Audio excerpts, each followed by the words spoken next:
Nazi zombies, flying sharks, and pure chaos. The Sky Sharks takes horror to the skies with undead pilots and killer creatures wreaking havoc. Get ready for this ass-tearing movie and fucking spoiler ahead. Somewhere within Russian airspace, a commercial airline carries numerous passengers through the clouds as the sun sets. Many on board are numbing themselves with mindless entertainment.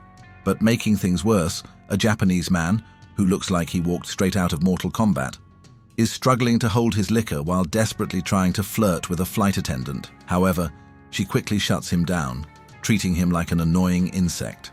But what the passengers don't realize is that their peaceful flight is about to take a terrifying turn. As the pilots navigate through the clouds, they suddenly notice several unidentified objects closing in on them. It's soon revealed that these mysterious entities are a squad of humanoids riding flying sharks. The creatures swiftly surround the aircraft and launch a missile directly at the plane. Before long, the enemies board the aircraft by cutting through its outer walls, forcing their way inside. Meanwhile, the pilots try desperately to maneuver away, but are caught off guard by a monstrous attacker. In an instant, they are killed, leaving the plane in chaos.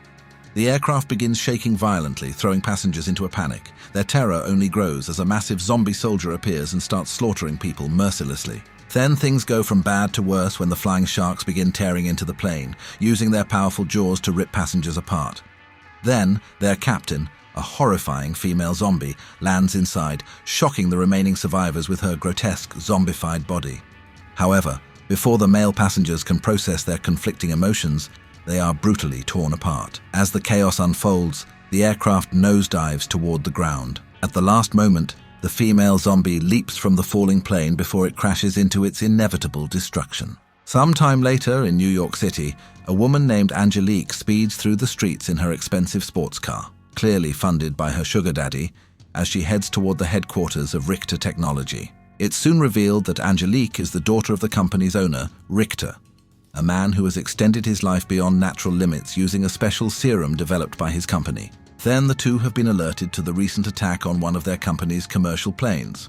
Determined to uncover the truth, so Richter sends a team to investigate the incident.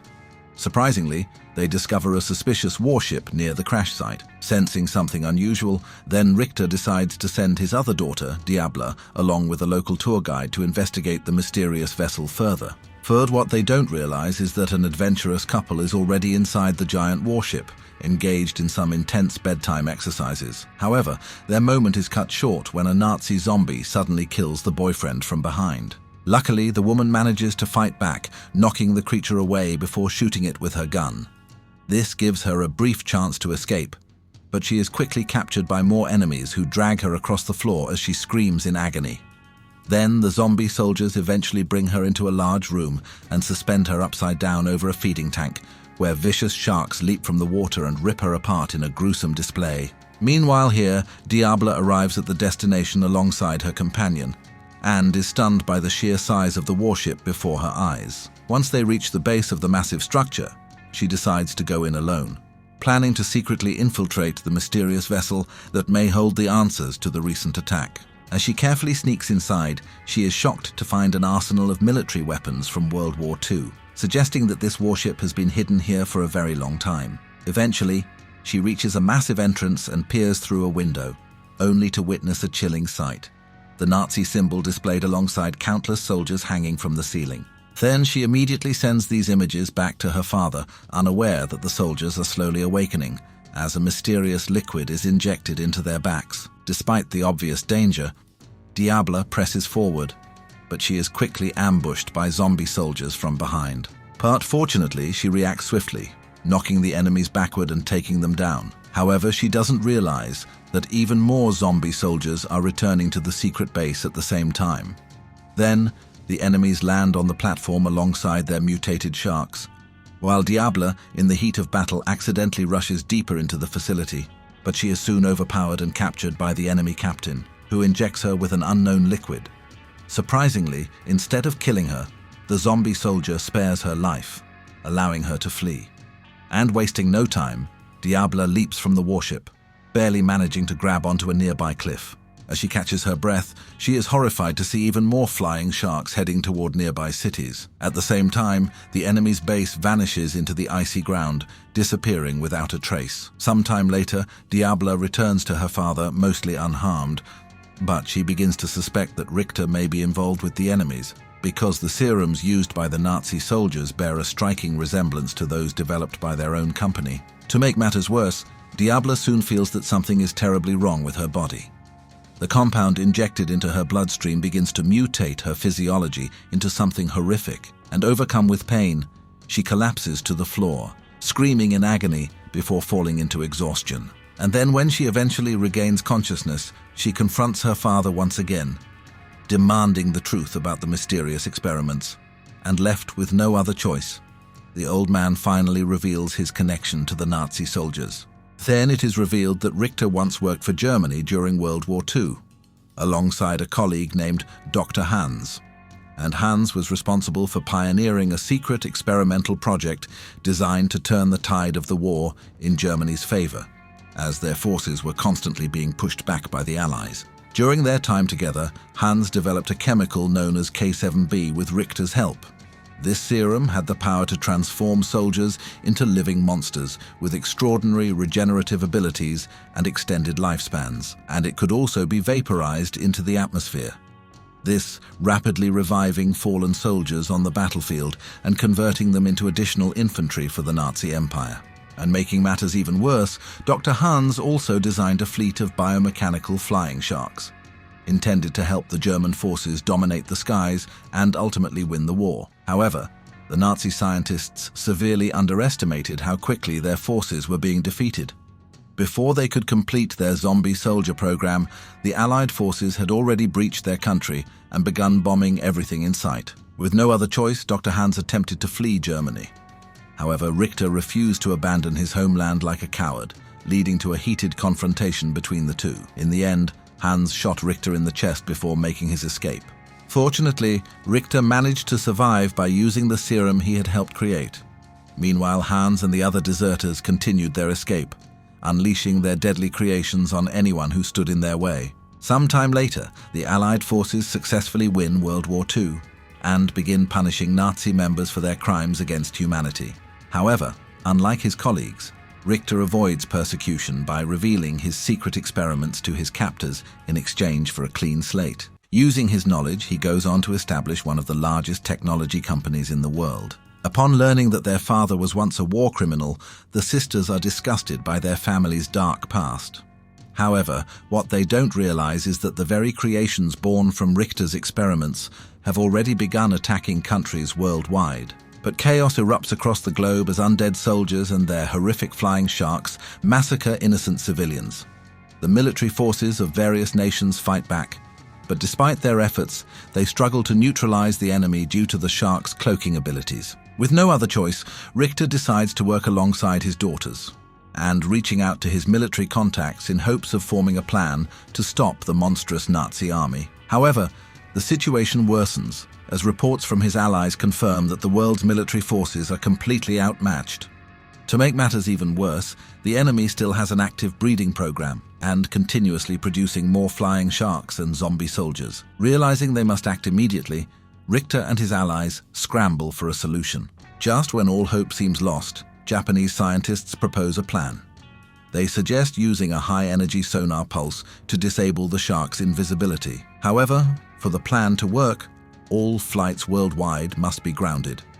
And additionally, they need to use a civilian aircraft as bait near the enemy's headquarters to lure out the remaining monster sharks. And without wasting time, a military squadron acquires the sonar weapon from the Japanese scientists, while Richter provides Angelique with a suppressant for the Nazi serum, in case if Diabla loses control due to the mutations inside her body. Meanwhile, at an unsuspecting airport, frustrated passengers impatiently wait after their flights are abruptly cancelled. Strangely, no one seems concerned about the monstrous flying sharks wreaking havoc across their city, but then, in a sudden turn of events, their flight is mysteriously reinstated. Then they excited, as if they had just won the jackpot. The passengers eagerly board the aircraft, unaware that they are about to become nothing more than human snacks for the monster sharks. As the plane takes off, essentially becoming a giant flying lunchbox. Then the Nazi zombies launch from their base, quickly turning invisible as they prepare to hunt their unsuspecting prey. Luckily, the military commanders spot the enemy movement and immediately dispatch their aircraft to intercept, preparing for the battle of their lives. However, here Diabla is clearly struggling, her body showing signs of being overtaken by the mutating serum. At the same time, the commercial airplane continues soaring through the night sky, with its passengers blissfully unaware of the impending horror approaching them. Then things take an even more outrageous turn as two mischievous passengers secretly sneak into the airplane's restroom for some aggressive bedtime exercises, unknowingly entertaining the entire cabin with their high-pitched vocals. However, what none of the passengers realize is that the flying sharks have already arrived. In no time, they begin surrounding the aircraft in great numbers.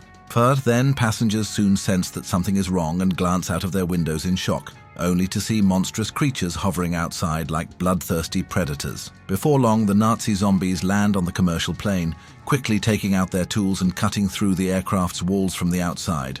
This sudden attack causes the plane to shake violently and throwing the passengers into a panic. But the nightmare only intensifies as even more Nazi zombies board the plane, brutally killing the commercial pilots while flashing their terrifyingly gorgeous smiles and leaving the passengers frozen in horror. To make matters even worse, the Nazi zombies deploy a massive metal chain and shooting it through the aircraft's body and catching it on the other side, effectively creating a giant airborne chainsaw. The passengers watch in sheer terror as the undead soldiers prepare to unleash a gruesome massacre.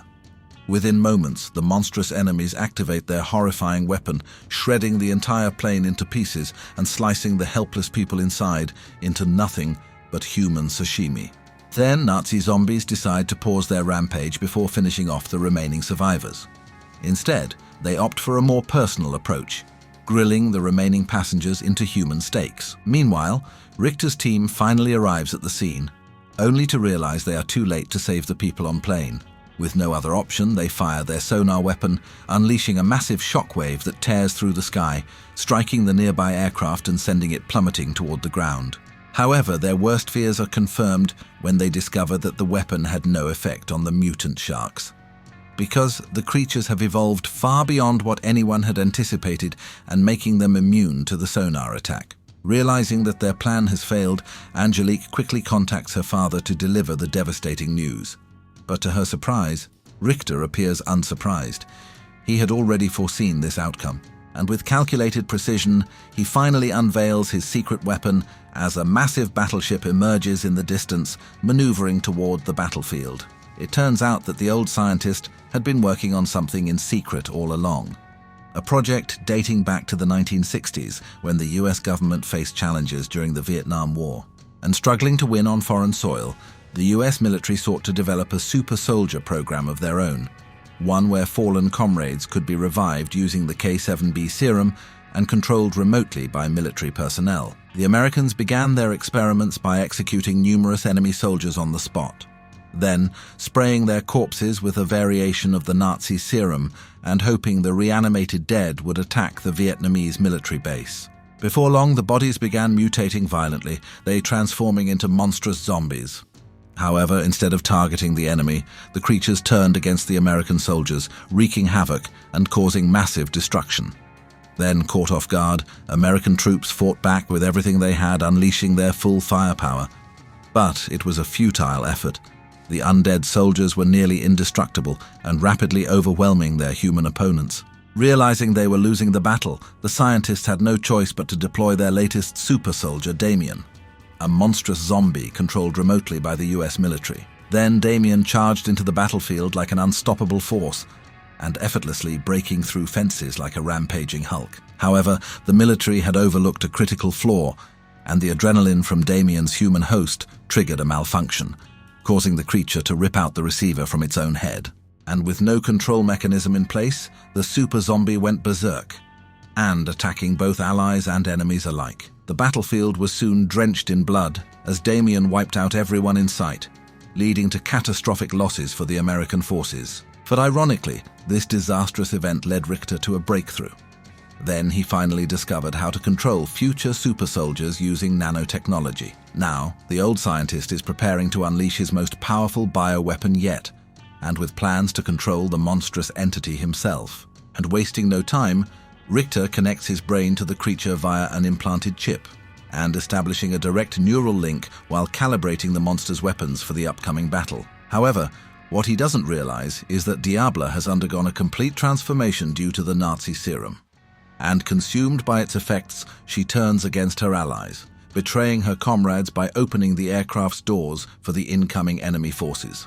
Within moments, the Nazi zombies storm the plane and launching a brutal attack. Then the soldiers fight desperately to hold them off, but they are no match for the relentless mutants and are quickly overpowered. Things take an even darker turn as Diablo fully embraces her monstrous side, her allegiance now lying with the enemy. Without hesitation, she raises her pistol and aiming directly at her own sister. Luckily, Angelique manages to knock her sister away before quickly injecting the antidote into Diablo's neck. Then, suppressant finally begins to counteract the serum, allowing Diablo to regain control and revert back to normal. However, the battle is far from over. The flying sharks continue their relentless assault and closing in on the aircraft for a final attack. Just as it seems all hope is lost, a massive shark monster suddenly appears, sinking its jaws into the enemy from behind. And it's quickly revealed that this terrifying creature is being controlled by Richter himself. With newfound determination, the old scientist turns the tide of the battle and furiously chasing down and obliterating the enemy forces. Then, one by one, Richter eliminates the flying sharks, sending them plummeting from the sky. However, more enemies are still in pursuit of his daughter's aircraft, attempting to force it off course. Seeing this, Richter bravely lures the enemies away, charging straight at them and tearing them apart. Then, Nazi soldiers retaliate by launching a barrage of missiles at Richter's shark. But the attack ultimately works against them, because the old man locks onto their positions and unleashes a devastating counterattack, dropping bombs onto the Nazi monsters and incinerating them instantly. Before long, Richter manages to wipe out all the remaining flying sharks, and sending their lifeless bodies crashing down like it's raining sushi. Then people celebrate their miraculous victory, having defied impossible odds to survive the undead assault. Despite the triumph, Richter is still burdened by guilt over his past crimes against humanity. He plans to apologize to his daughters once more, but to his surprise, the sisters had already forgiven him long ago. Then, overwhelmed with emotion, the old scientist finally finds peace. He decides to step away from the company and retire, and gazing at the city with a newfound sense of hope. However, what the people don't realize is that the war against the Nazi menace is far from over. One of Richter's former colleagues was actually the true mastermind behind the enemy's resurgence. And even worse, countless more zombie soldiers are being created and preparing for an even greater attack on humanity in the near future. So, what do you guys think about this movie? Let me know in the comments below. And if you enjoyed the video, don't forget to like and subscribe for more. I'll see you guys next time.